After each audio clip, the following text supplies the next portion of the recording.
Olá, amigos! Victor Falls de volta com vocês para falar mais sobre cultura pop, quadrinhos especificamente, mas desta vez não são comentários sobre algo que eu li, até vou tocar um pouco nesse assunto, ou um review. Hoje é um pouco diferente. Por quê? Do momento em que estou gravando este vídeo, eu acabei de ler uma notícia que foi pouco relatada nos principais veículos de informação a respeito de histórias em quadrinhos, mas consegui achar em um ou outro site de renome. Ao que parece, Marvel e DC estão se reunindo para republicar os seus crossovers.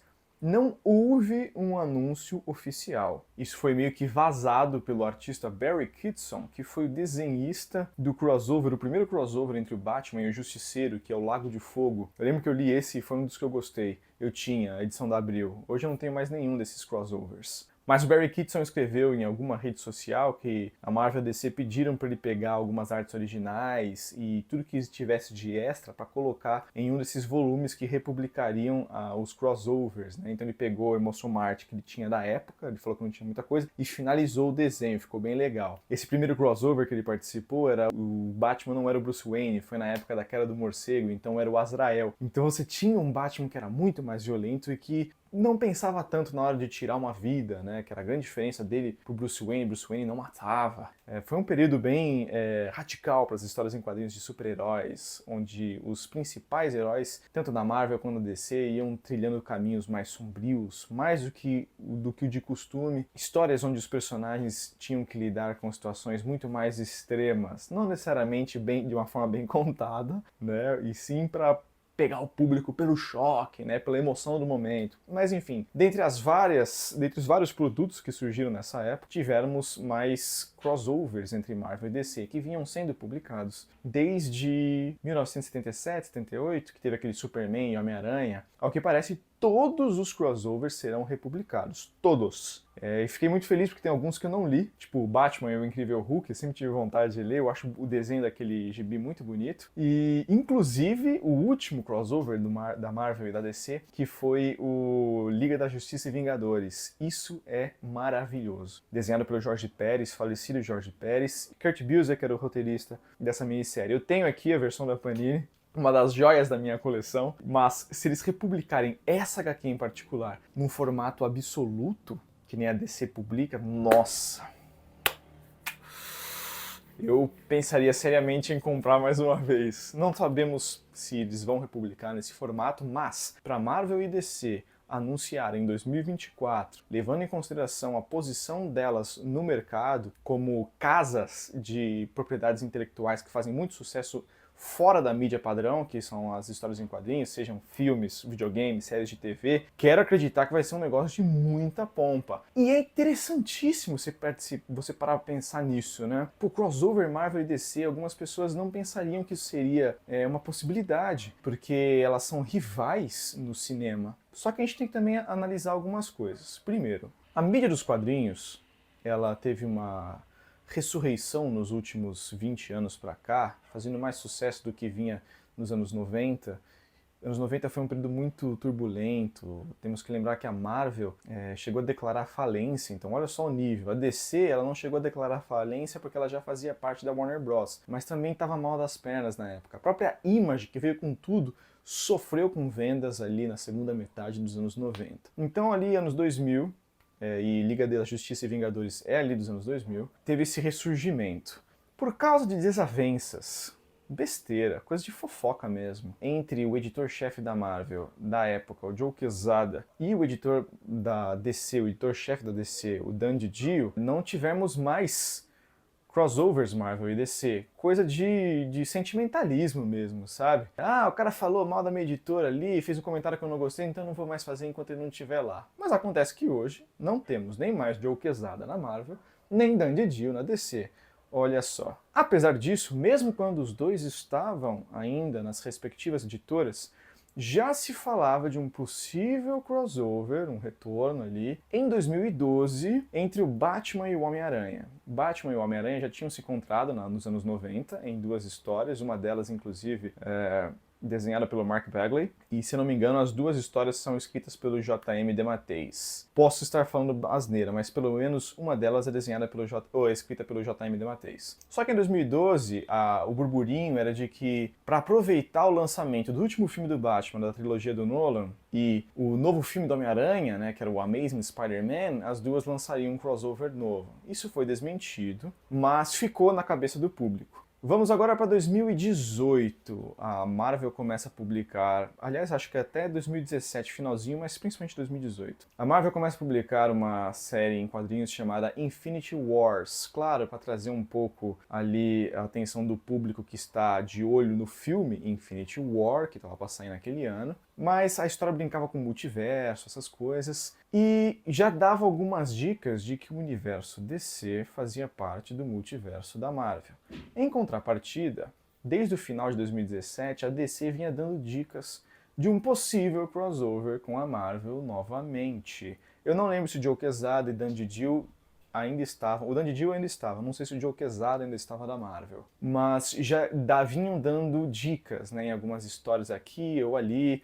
A Marvel também, além do Infinity Wars, mostrava em outras histórias sobre multiverso acenos ao universo DC. Isso era muito bacana. Na série animada do Bruce Timm, lá da Liga da Justiça, agora estou voltando um pouco no tempo, porque essa série foi publicada foi exibida entre 2001 e 2004, se eu não me engano. Liga da Justiça e Vingadores é de 2003. Então talvez isso tenha ajudado um pouco. Alguns episódios que lidavam um pouco com aquela ideia de nova gênese, a parte do universo DC que fala sobre os novos deuses, Apocalipse, Darkseid e o Caramba 4, nesse pedaço, em algum desses episódios que explorava essa parte do universo DC, nós tínhamos contato com uma parte desse universo, desse conceito, que é muito frequente nas histórias, que é a tal da muralha. O que é essa muralha? Existe lá nos confins do universo DC uma muralha, e atrás dessa muralha existe um poder que ninguém sabe exatamente o que é, chamado apenas de A Fonte. E os novos deuses de Nova Gênese têm uma certa ligação aí com esse poder enigmático. Todo mundo que tenta transpassar a barreira, a muralha cósmica, fica preso eternamente ali nessa muralha. Eu lembro que em Liga da Justiça e Vingadores tinha um dos capítulos que abria com o Doutor Destino preso, porque ele tentou entrar lá, né? Essa é uma HQ que já mostrava os dois universos se mesclando, isso era muito interessante. Só que no desenho do Bruce Timm tem um momento que você... piscou, você perdeu, mas dá pra ver o Galactus ali. Ou seja, eles já vinham brincando com isso. Esse mesmo conceito de personagens da Marvel aparecendo no universo DC porque tentaram passar a barreira, também foram resgatados ali entre 2017 e 2018, não lembro a história em quadrinhos exatamente, mas eu lembro disso também, de um aceno, não lembro qual era o personagem, mas existia um aceno para isso, de que talvez a tal fonte, o tal poder enigmático, fosse um universo desconhecido, e esse universo era o universo Marvel. Seria muito bacana. Mas isso meio que morreu. Foram alguns meses de muito burburinho. Temos que lembrar também que entre 2019 e 2020 existiram muitos rumores de que um jogo novo da NetherRealm, que é a empresa que faz Mortal Kombat e Injustice, seria um jogo de luta da Marvel. E o Ed Boon, na época, que é o dono da empresa, ele colocou lenha na fogueira. Fazia uns tweets, então James Gunn, ele trabalha na Marvel e na DC?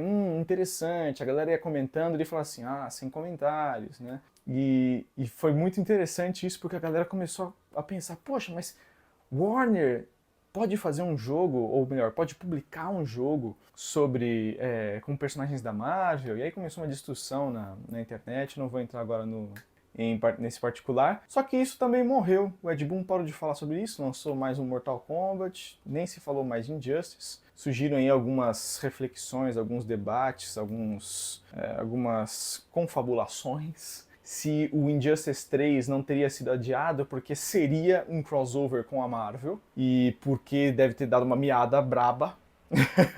Sumiu, né? Então eles tiveram que adiar o Injustice 3. Mas o Ed Boon não descartou o Injustice 3. Quem sabe agora com esse anúncio da republicação dos quadrinhos Marvel e DC, talvez isso não seja a preparação para o lançamento desse jogo, certo? Ou talvez algo um pouco mais grandioso, um crossover nos cinemas. Porque não se enganem, Marvel e DC republicam as coisas de tempos em tempos, não porque ela simplesmente fala assim, isso aqui é legal, vamos republicar. Algumas coisas sim, tipo o Monstro do Pântano da Alan Moore é republicado com frequência porque é algo muito icônico na indústria dos quadrinhos. Mas é frequente e é comum quadrinhos serem resgatados porque eles vão servir de base para um produto multimediático. O próprio James Gunn vem fazendo isso. Ele republicou, ele fez a DC republicar vários quadrinhos, alguns quadrinhos inclusive que já eram republicados gradualmente, mas em formatos mais acessíveis, para que o público que vai assistir os novos filmes no cinema da DC pudesse ter contato com esses personagens antes de mais nada. Então é uma jogada de marketing. Por isso, seria interessante e pode sim colocar isso como uma hipótese, se não seria uma preparação para algo que vem aí, se seria no fim, filmes, em jogos. Eu acho que o jogo é uma realidade, mas os filmes também não é algo impossível de se pensar. O James Gunn, inclusive, falou no passado, se não me engano, que existia um interesse, pelo menos por parte dele, de fazer crossovers com filmes da Marvel. E o James Gunn tem um bom relacionamento entre os dois. A Marvel não falou nada, mas aí temos uma outra situação que poderia corroborar essa hipótese, né? Tudo isso que poderia estar por trás desse relançamento. Porque, repito, não foi de graça. A Marvel e a DC não chegaram simplesmente falando assim, a gente passou 20 anos sem republicar os nossos crossovers, vamos republicar agora. Alguma razão tem.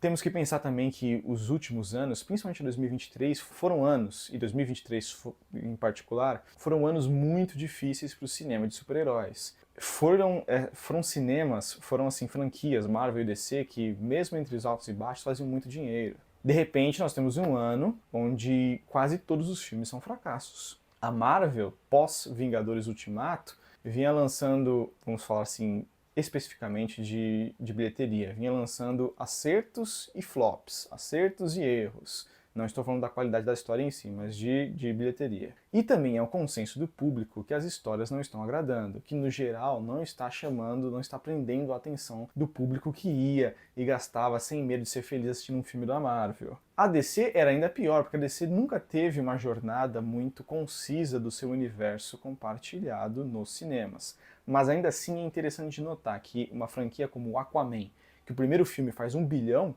e o segundo faz metade disso, ou quase nem isso, eu nem lembro direito quanto que deu a bilheteria total desse Aquaman 2, e o filme é uma porcaria mesmo. Então, assim, essas empresas podem ter, assim, apertado o botão do pânico, as bandeiras vermelhas devem ter levantado aí, ok, temos um problema, por que não resolvemos isso de forma conjunta? E uma forma de resolver isso seria começar a costurar aí um acordo para o encontro dessas propriedades, mais uma vez. E isso você pega tanto na nostalgia de quem leu esses crossovers décadas atrás, quanto dos fãs novos que ficam se perguntando, seria muito legal ver o Batman interagindo com o Homem-Aranha, ou com o Demolidor, ou então o Superman com o Quarteto Fantástico, e teve o crossover do Superman com o Quarteto Fantástico, foi um dos, inclusive, que eu não li, e eu sempre tive vontade de ler. São tempos para se animar. Claro, a gente sempre fica com o pé atrás. Uma coisa é republicar o material clássico, e nem tudo é bom, mas é bacana de você ter como um arquivo histórico. Mas será que o que virá depois, e mesmo que seja só nos quadrinhos, será que o que virá depois vai prestar? Vai ser algo cuidadoso, algo respeitoso, que nem foi Liga da Justiça e Vingadores, que foi o último? Esperamos que sim. Em momentos de crise, algumas pessoas falam mais alto nos bastidores e falam, vamos fazer isso direito. Essa é a minha esperança e acredito que possa sair algo bem legal. Voltando um pouquinho ali falando dos filmes, eu lembro que o James Gunn, quando anunciou os novos filmes da DC Comics, ano passado, quando ele anunciou também a existência do DC Studios, se bem que a existência desses estúdios já havia sido anunciada, mas enfim, ele não anunciou todos os filmes. E pouco depois disso, ele falou que teria sim um filme sobre o multiverso mais pra frente. Muita gente pensou em Crise nas Infinitas Terras, ou então, sei lá, me falhou agora mais alguma referência, mas a DC tá cheia de histórias sobre multiverso, Marvel também. E se esse filme sobre multiverso não fosse um encontro entre Marvel e DC? Temos que pensar que o filme do Doutor Estranho, o mais recente, o Multiverso da Loucura, e o filme do Flash, foram duas grandes decepções para o público geral, e eram as grandes apostas até então do estúdio, ou melhor, dos estúdios, sobre multiverso. existia até uma... eu não sei até onde isso é verdade, mas eu não descartaria a possibilidade de isso ter sido real, ou ao menos discutido, antes daquelas besteiras, daquelas notícias sobre as merdas que o, o Ezra Miller estava fazendo, existia um burburinho de que talvez o Doutor Estranho aparecesse no filme do Flash e vice-versa. Mas depois teve todos aqueles problemas envolvendo o Ezra Miller, o filme foi adiado e aí não dava mais para fazer essa brincadeira. Mas é algo para se pensar também. Olha só quantas informações nós temos sobre o ressurgimento desses crossovers e agora com essa republicação dos quadrinhos. Claro que assim, mesmo com um certo ceticismo, mesmo com a preocupação, é algo para se animar, porque isso pode render coisas muito preocupantes, mas também pode render coisas muito interessantes se feitas de forma decente. Olha só, será que teremos um ressurgimento, uma nova era de ouro dos quadrinhos de super-herói? Ou dos produtos multimediáticos de super-herói? Será que esses crossovers terão um papel decisivo nisso? Só o tempo irá nos dizer. Mas foi legal compartilhar os meus pensamentos com vocês. Um abraço e até a próxima.